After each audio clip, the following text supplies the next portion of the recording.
Hi, this is Trish, and today I'm going to show you how to make my world-famous crowd-pleasing black-eyed peas.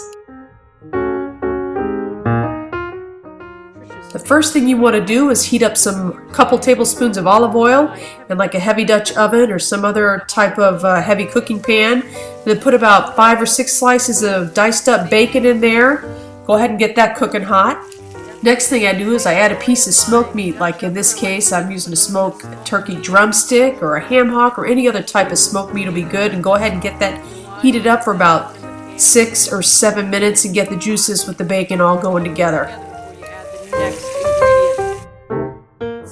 Next thing I add is about a cup each of these vegetables. A cup of chopped carrots, a cup of chopped celery, and a cup of chopped onion. I'll saute that in there together with the bacon and the smoked meat and the olive oil for about 6 or 7 minutes, or until the vegetables are nice and tender and they've soaked up some of the juice.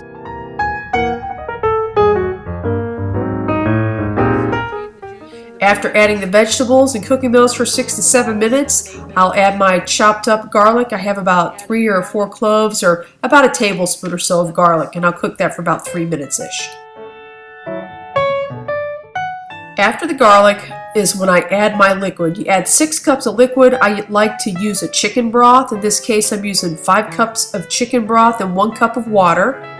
After the liquid, I get to add my delicious black-eyed peas. It's a pound of dry peas soaked overnight, and dump them right in that pot.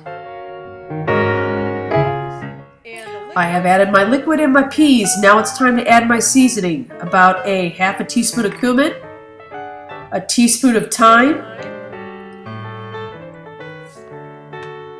about a half a teaspoon of black pepper. And last but not least, don't forget the cayenne pepper. I only add about a shake or 3. I have kids. If it were just me, it'd be plenty more spicy.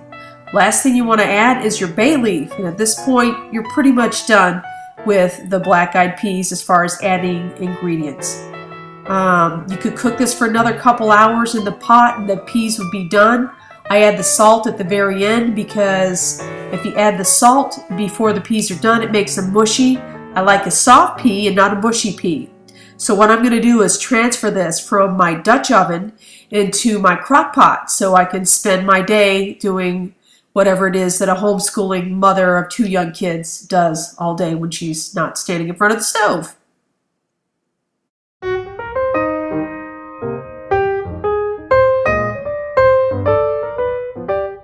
All the spices are in, everything's done. All we have to do is put it in that slow cooker. I'm going to cook it at about a 6-hour setting until it's done. It'll probably be in for longer. When it's done, I serve it over some nice sticky steamed rice.